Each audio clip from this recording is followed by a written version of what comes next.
Good day everyone. My name is Paulo Nunez Abatong together with. In this video, we will present a person who became famous and successful in terms of arts and was named Vincent van Gogh. Vincent William van Gogh was a Dutch post-impressionist painter who posthumously became one of the most famous and influential figures in Western art history. In a decade, he created about 2,100 artworks, including around 860 oil paintings, most of which date from the last 2 years of his life. Vincent van Gogh was born on March 30, 1853 on Zundert, Netherlands, and he died on July 29, 1890 on Auvers-sur-Oise, France. Vincent van Gogh periods was Realism, Post-Impressionism, Modern Art, Impressionism, Japonisme, Cloisonnism, and others.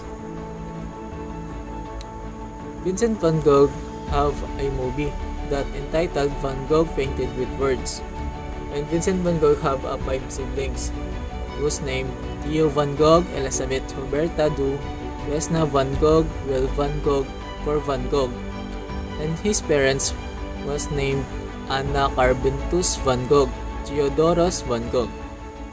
He only started painting at the age of 27. Van Gogh only started painting at the relative late age of 27, was mostly self-taught. His early paintings are not colorful display which most people are familiar with. When he started painting, he used a dull palette of colors and painted some of the harsh realities of life. Poverty and financial hardship was a common theme in many of his early works. The painting below is a representation of how painted at the start of his career. He attempted many other careers before declaring himself an artist. Van Gogh was only a painter for the last decade of his relative short life. Before painting, he tried his hand many of other careers such as an art dealer like his brother Theo, school teacher, and preacher. He had a little success in any of these areas and announced himself as an artist in a letter to Theo in 1880. He then traveled through Belgium, Holland, and France in pursuit of his artistic vision. Van Gogh created one of the most expensive paintings of history, his portrait of Dr. Gachet, which he painted in 1890. Sold for $82.5 million in 1990. Not bad considering the financial hardship he suffered for most of his life.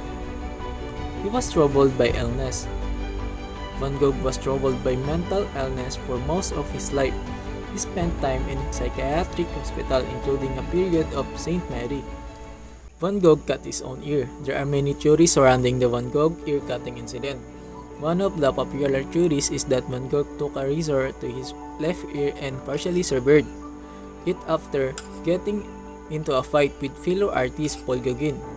He then wrapped the partially severed ear in paper and delivered it to a woman at Botel which the both he and Gauguin used to frequent. Other theories suggest that it was Gauguin who cut his ear. Van Gogh committed suicide in 1890 on 27 July 1890. Van Gogh shot himself in the chest and died 2 days after.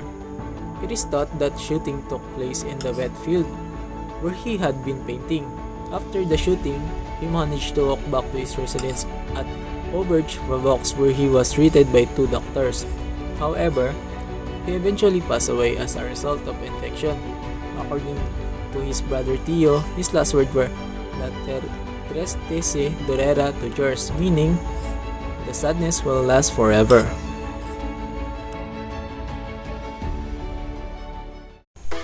So that's all for today's video guys. I hope you enjoy and watch the video presentation. And thank you everyone.